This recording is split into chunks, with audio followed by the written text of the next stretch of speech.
you.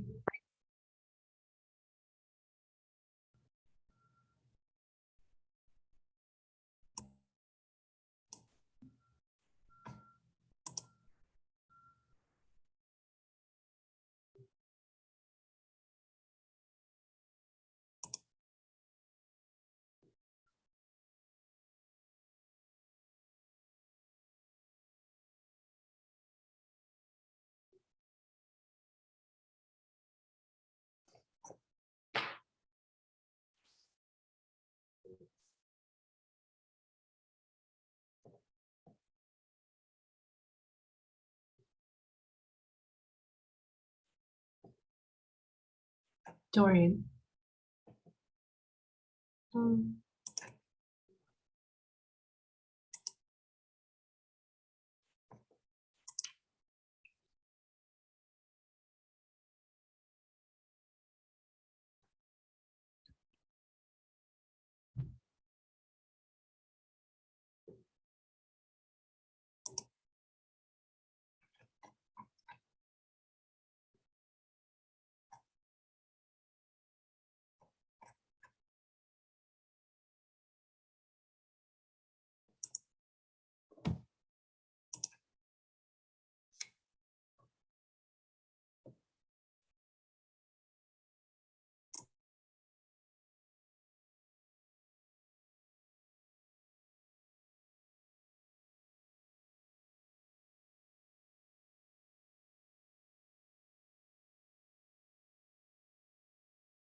Hi, everyone, and welcome to today's webinar on managing the external investigator. My name is Dorian Prasad. I am the senior lawyer at Prasad Employment Law. We are a team of employment lawyers who specialize in conducting workplace investigations, and we work with HR professionals to create healthy workplaces by conducting investigations, training, and receiving proactive advice. With me today is my colleague, Leila. Hi, everyone. Thank you for attending today's webinar. Hope everyone's doing well. And Leila is going to be jumping in at the end of this session for the Q&A segment to make sure that all of your questions get answered. So in that regard, we have this series is called Ask the Investigator, after all. So we have set aside roughly 30 minutes for the presentation and then another 20 or 30 minutes for Q&A. Please do direct your questions to us using the chat function, and Leila will be monitoring that chat and making sure that each of your questions gets answered in turn.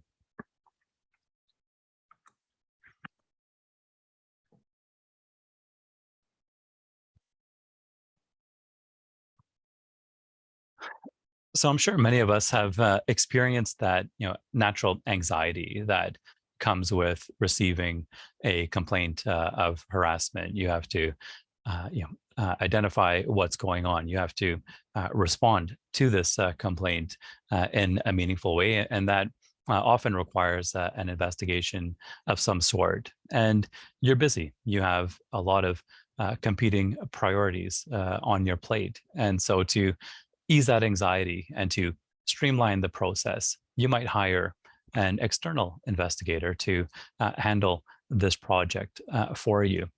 And that external investigator is supposed to be making your life a little less stressful by taking this complaint and investigating it in a thorough and responsible way, and then reporting back with his or her conclusions. But sometimes things don't work out as planned, and the investigator goes rogue. That person is taking a long time, and they're not reporting back to you, and you don't have a clue what's going on with the investigation. When you reach out to get an update from them, they're unresponsive or don't give you the details that you're looking for. And next thing you know, you've received an invoice for this investigation that is twice as much as what you may have budgeted, and the whole thing is a disaster. And you've got to now tidy up this investigation, and you've still got the issue of the complaint that needs to be properly investigated and managed. So we're going to give you some tips today to make sure that that you avoid that scenario that I just referenced, and that you have some tools that you can apply to just better manage these relationships going forward, to hopefully keep the investigation on track and keep the investigator on track and on a budget. Now, when it comes to investigations, I sometimes get the question, Dorian, why do I even need to, bother with doing this? This is a sexual harassment complaint, and the police are involved. So why don't I just sit back and I'll just let the police handle this? We don't have to do anything. And the simple response to that is, well, you've got a statutory obligation to do something, and that's found, if you're federally regulated. That's found in the Canada Labor Code in provinces across this country. The obligation is found in the Occupation on Health and Safety legislation. So we have a statutory obligation to investigate complaints of workplace misconduct. You also have decisions that have been made by human rights tribunals and courts. So even before we had the legislative obligations, you had human rights tribunals saying, look, if you receive a complaint of discrimination, even if you don't think that complaint has any credence, like it just has no grounds whatsoever, you can't just ignore that complaint. You actually have to treat that in a meaningful way and follow up and figure out if there's anything there. And they awarded damages in some cases where an employer failed to investigate. So that's why we don't take these complaints lightly. We follow through on our legislative obligations and other obligations that might be outlined in your workplace policies to make sure that at the end of the day, problematic behavior is addressed appropriately, and we can maintain and build and maintain healthy workplaces. When you're managing a complaint, what you're trying to do is strike that balance between providing oversight to the investigator, but at the same time not interfering in the investigation or the conclusions of the investigations. And that can be a very difficult balance for some of us to strike, and that's just simply because of our nature. We're well informed, and we have a certain point of view. We may be familiar with the complaint and the parties to some extent, and so we come to the table with a point of view and with that information, and maybe even with a little bit of bias. And so it's important for us to recognize these things and identify them, and make sure that we're approaching this oversight role in a healthy way, and not in a way to tip the scales of the outcome of the process.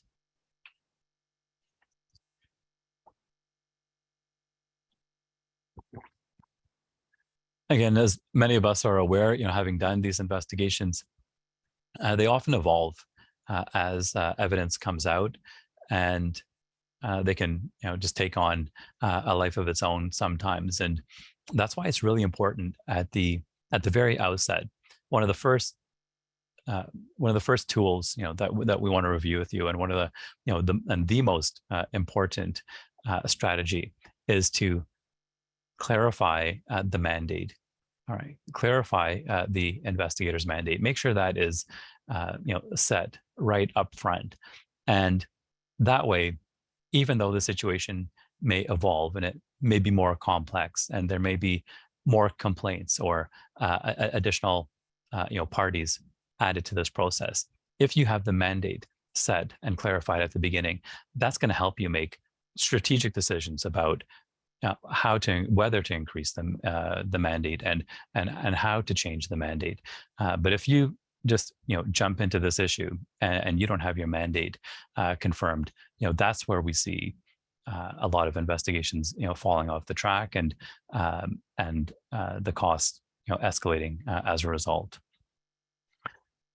And you have to keep in mind here, despite the fact that investigations can be complex, the role of the investigator is to conduct a fair investigation, not an exhaustive one. So the person isn't being asked to interview every single witness that there may be to confirm whether or not this comment was made at a team meeting, in the boardroom or via video conference, right? And that's important for us to kind of keep in mind as we analyze.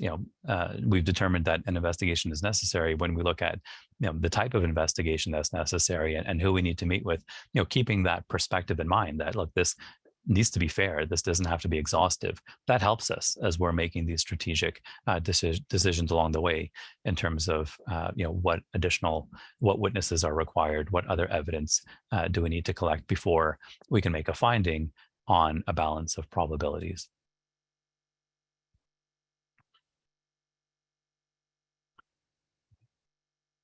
So you may have a policy that defines the type of conduct that should be investigated, but there's still many employers out there who don't have a policy that identifies would define harassment and discrimination and sexual harassment or workplace violence, or what might constitute a conflict of interest. These are key terms that should be included in a policy document, whether that's in your overall code of conduct, or if you've got a standalone investigation policy, you want to make sure that you have proper definitions, and that those definitions exclude or make it clear that harassment does not include things like legitimate performance management.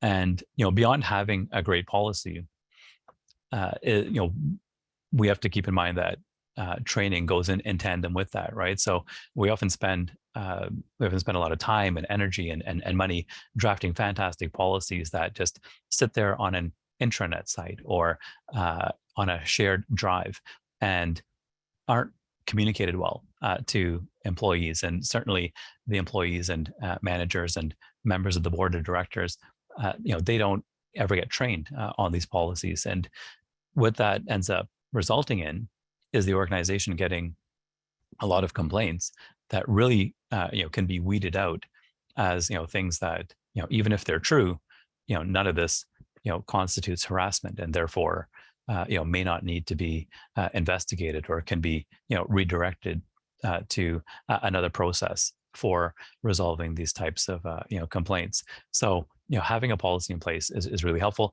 We covered this in a previous webinar, and you'll have access to those materials on our website if that's of interest to you. The other thing that you can do as you're overseeing this process is to just do a little bit of homework before you bring the investigator on board. And that would require you to almost conduct a bit of a summary investigation, or at least a summary interview with the complainant, to flesh out their complaint a little bit. So instead of having a complaint that just says, I was sexually harassed, or I was bullied in the workplace, if you're able to meet with the individual, you can tighten that up a little bit and be more specific in those allegations. And so you want to really get at the who, what, where, when, and why, and be able to narrow down what happened to the individual, and where did it happen, and who was involved, and when approximately did this happen, to the best of their recollection. And just getting those details saves the helps you, first of all, to clarify the mandate for the investigator. Secondly, saves time and money when it comes to the engaging the investigator and having that person interview the complainant to suss out the complaint. Maybe instead of having two interviews, one where they're just listening to the story and trying to make sense of what the person's what their actual complaint is, what are the what we call the particulars of the complaint, or the specifics of their allegations, instead of having to kind of do that, and then also maybe a second interview to get the rest of the story, or further details of the story.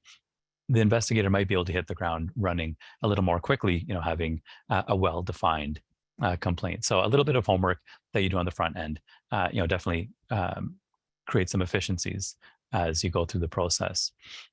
I do want to mention that this isn't appropriate in every case. So certainly, if you have, for example, someone who's the victim or alleged victim of sexual harassment, and they may be suffering from trauma from that event, and may be difficult for them to trust HR, and maybe they don't want to tell their story to HR, or they don't want to have to tell their story twice, and they would just prefer to, having raised this concern and brought their complaint to light, maybe they just want to meet with the investigator and just tell their story once to that person, in a comfortable environment, where they're more trusting of that individual's ability to listen and take their concerns forward. So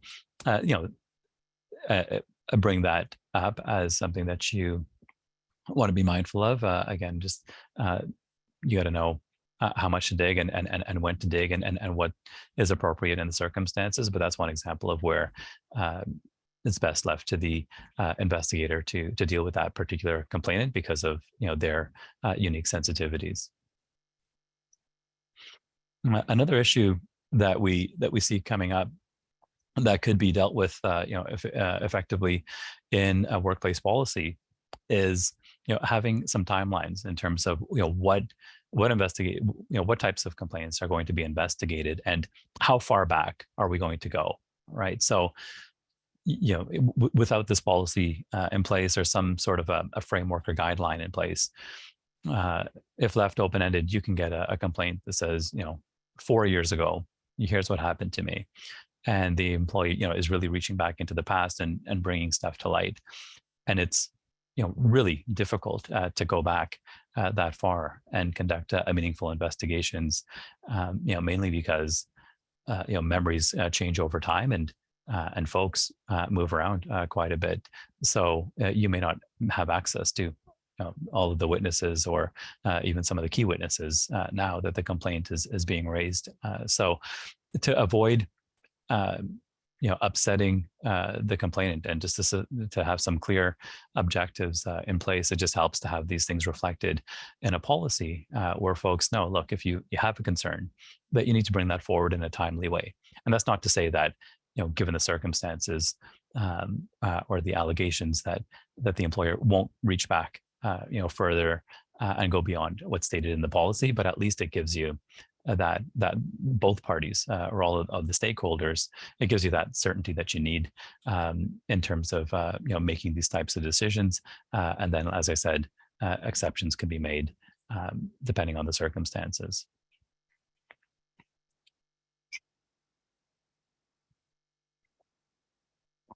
Yeah.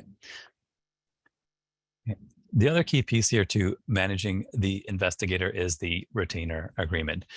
And retainer agreement is just a fancy word for a contract, right? This is the contract between the organization and the external investigator, and it's got to contain, there's some key elements there that I want to review with you, and that you should be on the lookout for if you are presented with the investigator's retainer. So again, number one, we go back to mandate, and what is the thing that the employer is retaining this investigator to do. And so it's helpful in there to, set out the the general, complaint of the parties, and set out the names of the parties. And then that way, you have in a very succinct way, identified, these are the things then, and these are the folks that are involved, and this is what the investigator, this is the issue that they're being retained to investigate. You want to indicate in there as well whether or not, in terms of investigating this, is the investigator just making findings of fact? Are they just saying, look, we just want to know whether or not this senior manager, groped this employee, at this corporate event? And it's just, we just want to know the fact, did that happen or not? Are you asking the investigator to, to make a finding with reference to certain legislation or a policy? So, for example, we want to know, does this behavior offend human rights legislation or our code of conduct?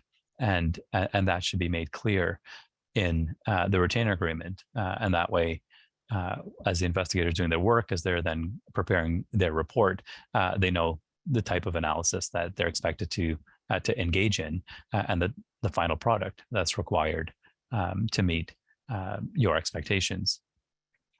I've been involved in many cases where the employer was looking for recommendations. So, let us know if if these allegations occurred, and to the extent that they did, does that behavior constitute harassment?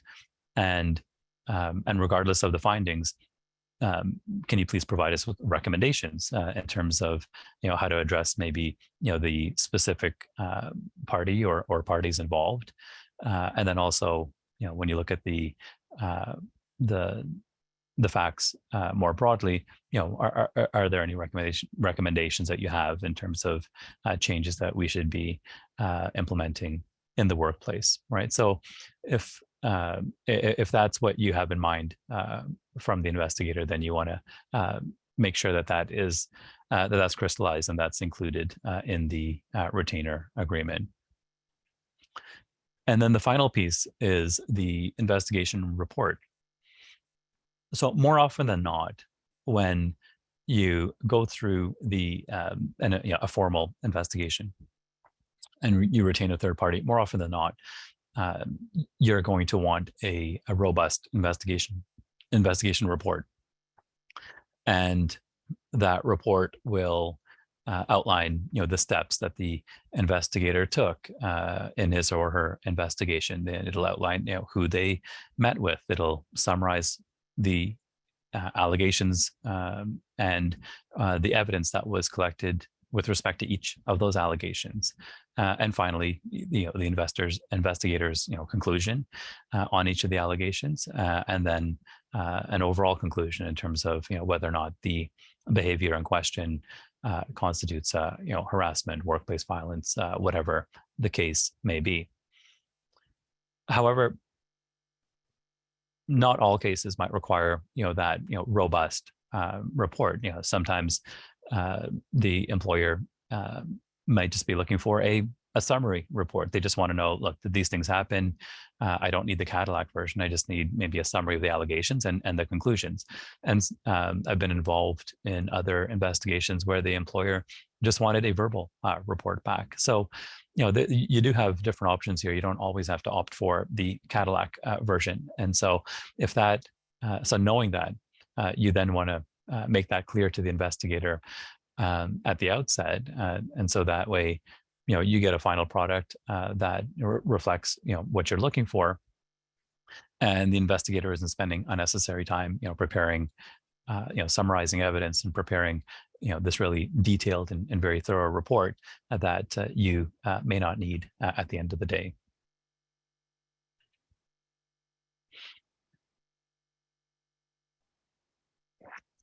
Another key aspect of the retainer agreement are the fees. And so you want to clarify in here, what are the fees for not just the lead investigator, but for anyone on the team that might be doing work on this mandate. So there may be, support staff who are helping to pull together the investigation report, or schedule interviews, or transcribe interviews, or whatever the case might be. You want to have a clear understanding of the rates for all of the members of the team that are going to be working on this investigation. With respect to costs, you might also want to ask for a quote. Now, that quote doesn't have to be reflected in the retainer agreement per se, but it's helpful to have a discussion with the investigator about, given the mandate and what we know, to this point, how much do you anticipate the investigation will cost? And any experienced investigator should be able to give you a fairly accurate quote range in terms of what the investigation will cost. And the benefit of doing that is that as the investigation unfolds, and as you are in conversation with the investigator, if things are changing and if that's going to make a material difference in terms of the quote that's been provided, well, it gives you that foothold, right, or that ability to have that conversation, with the investigator, and to make sure that that to the extent that the work is going to vary from the quote in a material way, that is being brought to your attention. The final point on this slide is an important one. We have in our practice a system of making sure that we have weekly calls with clients that we're conducting investigations for. And the benefit of that is, for us just to be able to, let the client know, here's what's happened with the investigation this week. If nothing happened, then that becomes the update too, that nothing happened. And but here's where things stand, and here's what the next steps are. But you've got that regular touch point where folks are kept in the loop. It doesn't have to be, as I said, that's our firm's practice is to have a weekly call. You can adopt, whatever makes sense for you, but I would urge you to implement phone calls at regular interviews with the folks that you engage, because you don't want things to to kind of develop significantly in between phone calls, or go off in a direction, and in that in this long interval between contact with the investigator. So just having that regular contact at reasonable intervals gives you a good handle on what's happening, and the direction that things are taking, and if things are going to go off the rails. Like I said, there hasn't been this like long runway for that to happen. You would have been in constant communication throughout, so you can kind of rein things back in if it's going in a direction that you don't like. One of the questions that we often get is, how do you keep the cost down on an investigation? And there's a number of different factors that drive that, but one strategy would be to work with the parties, maybe to limit the time that's spent on interviews, and maybe if you set a cap on the interview time, then that gives you that cost certainty going forward, and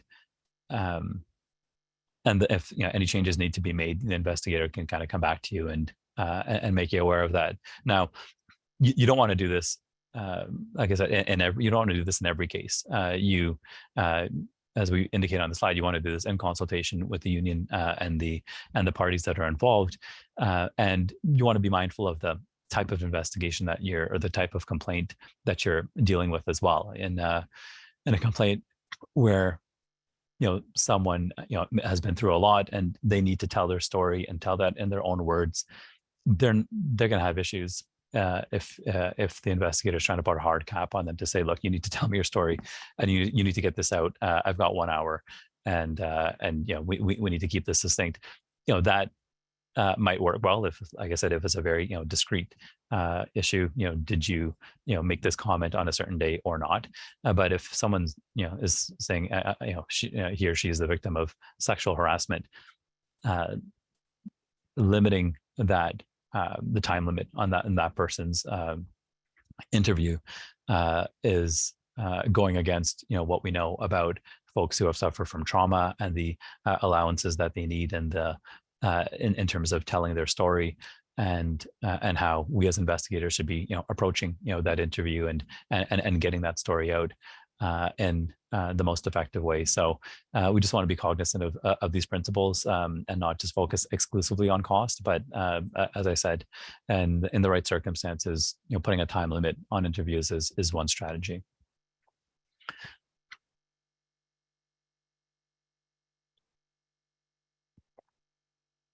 Another tool that you have is really doing your homework when it comes to evidence. So you want to be familiar with the allegations that the complainant has made, and the types of potential evidence that might be out there, because that the investigator might need to collect, because that helps you then determine what's a reasonable amount of time that should be spent doing this work. So I was involved in an investigation recently where a client of a nonprofit was saying that she was alleging that she was being that there was an inappropriate relationship there with her counselor, and that he was grooming her, and that required us to look back, and much of the communication between them happened via email. It wasn't exclusively by email, but there was predominantly by email and text messages. So we went back and collected, or had the client collect all of these communications, and we organized that in chronological order, and then started reviewing that. But that was that was a 3-inch binder full of communications that we had to go through.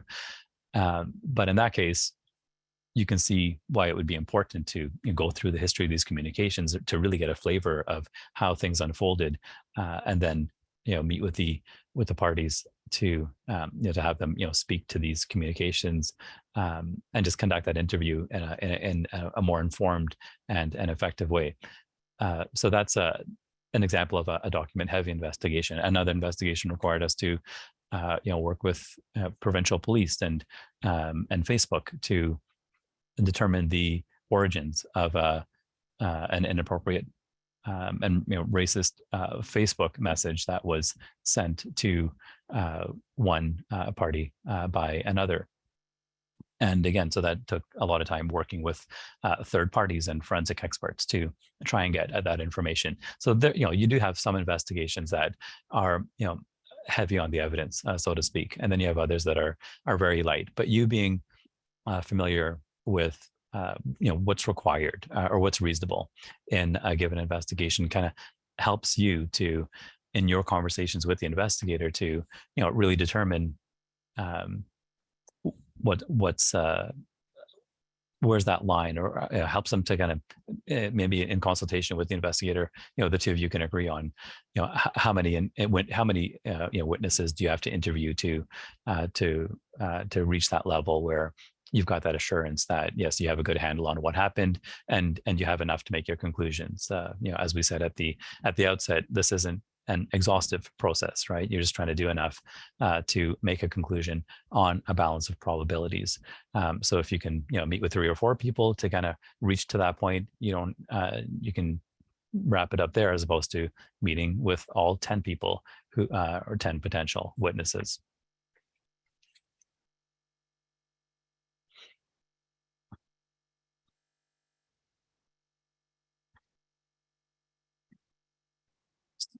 So communication is important throughout an investigation, and it starts right from the beginning. As I said, we like to make sure that right at the outset that we've got these weekly calls that are set up with our clients to make sure that that everything is known by both sides, and everyone's on the same page. Having regular communication, gives you the ability as an investigator not just to check in and at a high level, right, just to see if everything's on track, but you can get a little more granular than that. So you can ask them not just what steps have been completed, but you can ask them what steps remain. Who else do you need to meet with? If you've got a sense of the the evidence, and if you've done a little bit of homework, you can and the investigator says, well, I need to meet with these 3 individuals. You can and you should ask them why. Why are they important? Not in so much to challenge the investigator, but more so just to make sure that that person has a clear understanding of the evidence that's been collected. You want to find out, does the investigator understand what the gaps are in the evidence? And is it that understanding of these gaps that then inform why they want to meet with these folks? That's something that the investigator should be able to demonstrate, or the investigator should be saying to you, look, I think I might need to meet with these 3 people, but I still need to digest this evidence that I've collected. Let me do that, and then when we chat next week, I'll let you know, who we need to meet with and why. But those are that's the level of detail that you're looking for. Is what are the gaps, and what is the evidence that the investigator is looking to get from this witness in order to kind of justify that time and that expense.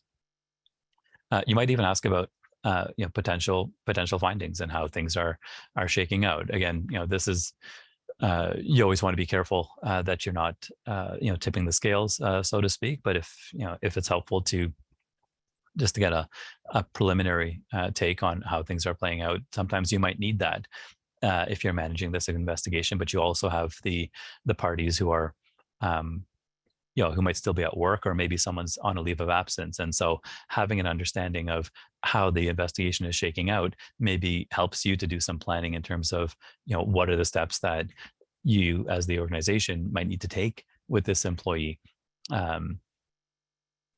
Maybe at that point, it's helpful, with a little bit of feedback from the investigator in terms of how things are looking as far as his or her conclusions. That might help you figure out, well, okay, maybe we need to be speaking with our lawyers, because it looks like we may need to part ways with the responding party, right? There are any number of circumstances that come up where you have you have things kind of moving, in tandem, right? You got the investigation, you've got an accommodation request, you've got someone on a leave of absence, and you're trying to figure out future employment. You're balancing all these things as you go, and so getting information from the investigator can be helpful. To kind of getting the ball rolling on some of these other issues that need to be addressed as the investigation runs its course.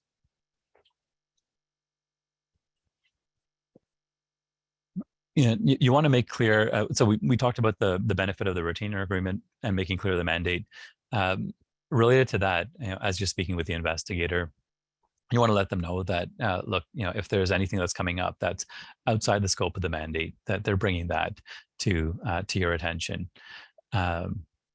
So, for example, we talked about investigations evolving over time. The investigator might meet with folks who are, maybe called, or the context of that meeting is, they're being interviewed as a witness to alleged acts of harassment. But then that person might disclose, hey, look, I've been harassed myself, and here's what happened to me. You want the investigator to note those things, but not necessarily pursue them in the moment. You want them to note those things and then come back to you and have that conversation with you, and make sure that they, make sure that they have instructions before they move ahead to just investigate that complaint, simply because the person disclosed that they were also a victim of harassment. And again, another red flag issue would be if folks are being unresponsive, if you've got a responding party who isn't being cooperative in terms of scheduling an interview.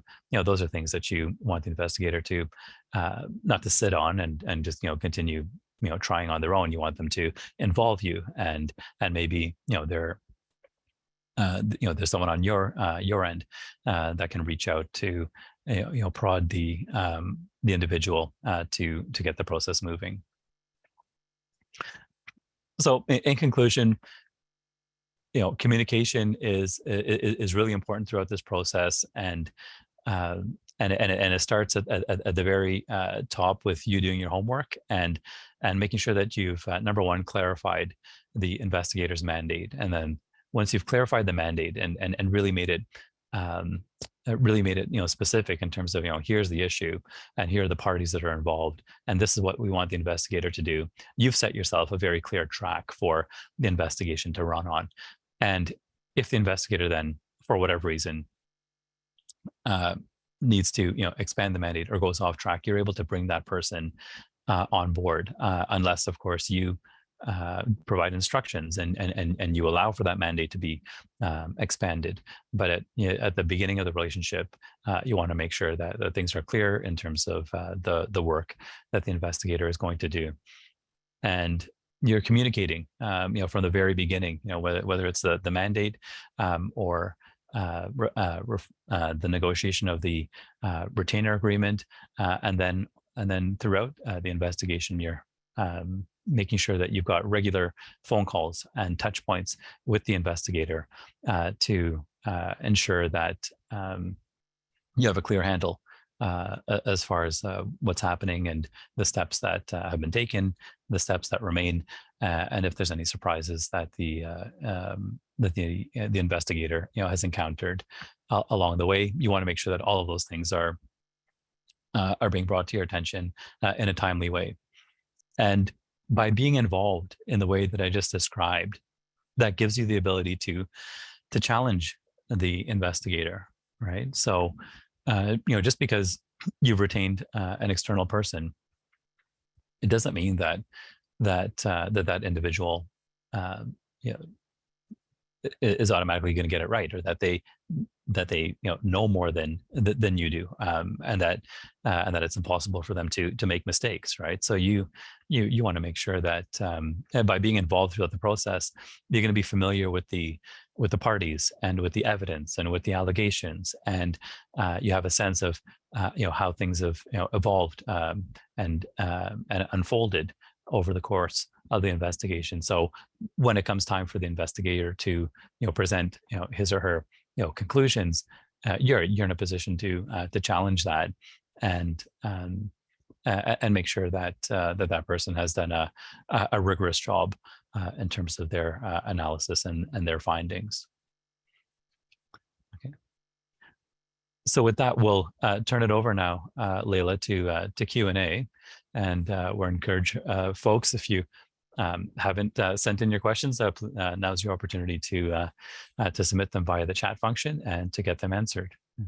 Yes, we do have one question from an attendee today, Dorian.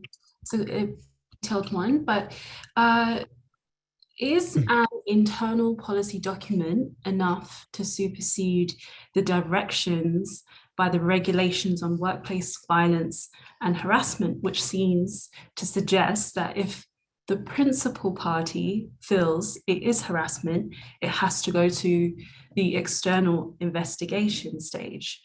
And they've given us an example. So, for example, if harassment or discrimination is defined in an internal policy document of what it is and is not, can an employer rely on that to tell the principal party that it does not fall under the workplace violence and harassment process?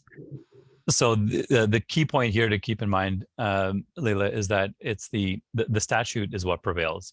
So if you have a piece of legislation and associated regulations that have definitions for harassment or whatever the misconduct might be, and those regulations stipulate, here's the process that's going to that's in place. As the employer, you don't have a choice. You have to. If you're regulated by that regime, you have to follow the steps that the Parliament has laid out, and go through that process, even though there may be some questions about the authenticity or the legitimacy of the complaint. At the end of the day, it's a legislative process that needs to be followed. The internal policy documents are helpful for those. Well, it's helpful for everyone because there may be aspects of in the regulations that aren't covered by policy, and so there may be some some additional details that you might have in a policy, like to what extent what information do parties get during an investigation or afterwards, or to what extent can the union participate in that process. I mean, there's a whole host of things that you can flesh out in a policy that may not be reflected in the statute or regulations. But primarily for those employers who are not in such a heavily regulated environment where they don't have a policy, and I've worked with theological schools and employers in the United States where they don't have the same statutory regime that we do, right? They don't have legislation that mandates that this work be done. And so especially in those circumstances, you want to make sure that you have a policy, and that policy really sets the guidelines for what the employer's obligations are going forward, what the right of participation is for various stakeholders, and sets out a predictable path that these complaints are going to follow in terms of who do these complaints get submitted to, how are they going to be addressed. Maybe there's timelines there that apply, and here are the the circumstances in which an external investigator is going to be engaged. So for those workplaces who aren't working in such a highly regulated environment, the policy takes on really fills that gap, right, and takes on that role of setting out your organization's values and making sure that that folks feel safe, submitting a complaint, and they know the steps that the organization will take, once they submit that complaint. Okay. We also have another question from Stephanie, who is asking, do you have a copy of what you would consider to be a quality retainer letter or an agreement? We can certainly share our retainer, Stephanie, so you have an idea of of the elements that that should go into an agreement. And again, you want to make sure that that there are some of those key points that we referenced that are covered. You want to make sure that the mandate's clear and that the fees that are going to be charged are identified. And you might want to build in some regular communications in there. And actually, on that communication piece too, you want to specify, excuse me, to what extent, if at all, you want the investigator to be updating the parties during a workplace investigation, or if that's something that the organization is going to do. There are instances where the complainant or the respondent or whoever might be involved, they're maybe sitting there waiting for an update of some sort, and they maybe assume that the investigator, because he or she is the one kind of spearheading this process, that they will be in regular contact with the complainant or the respondent. And that's something the organization may not even have clearly in mind as well, in terms of who's going to be in touch with the complainant and the respondent to let them know how things are progressing. So you want to make sure that that's clear. If it's the organization's expectation that the investigator is going to be the one to do that, then you want to let that person know, and that would be something that you want to clarify in the retainer agreement. But Stephanie, we're happy to, if you, we'll reach out to you, after the webinar, and we'll be happy to issue our precedent that might assist you in terms of crafting that document going forward. Thank you, Dorian. We do have one more question from an attendee today. Do you have any suggestions about when a respondent submits a counter complaint against the original complainant while an investigation is in progress? Yeah, sorry, could you repeat the question, Layla? So there's an investigation in progress. The responding party submits a counter complaint against the complainant. I just missed the question that was in there. No problem. Do you have any suggestions about when a respondent submits a counter complaint against the original complainant while an investigation is in progress? So in terms of the timing of that, obviously we can't control, or the employer can't control if and when it receives a complaint. And at whatever point in time the complaint is received, the same duty to investigate applies. So whether you get that at the beginning of the process, or in the middle, or at the end of the process, as the employer, you still have that obligation to treat that as you would any other complaint of misconduct, and you would have the obligation to investigate appropriately.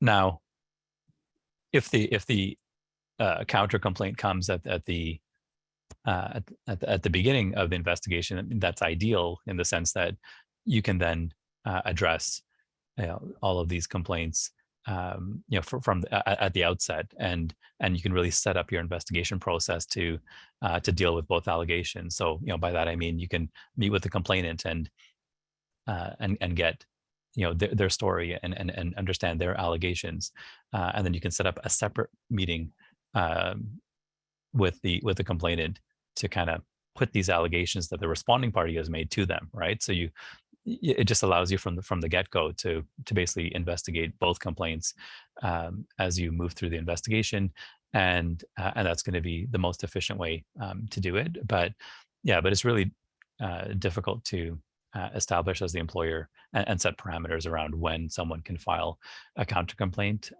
It's really going to be up to that individual in terms of at what point they feel that they've suffered some or been the victim of some sort of misconduct, and that and when they choose to bring that forward to the employer. So the best that you can do as the employer is to provide guidelines. As I said, we talked about policies and having some timelines in there about bringing complaints forward. You want to specify in there that that you want these complaints to be made in a timely way.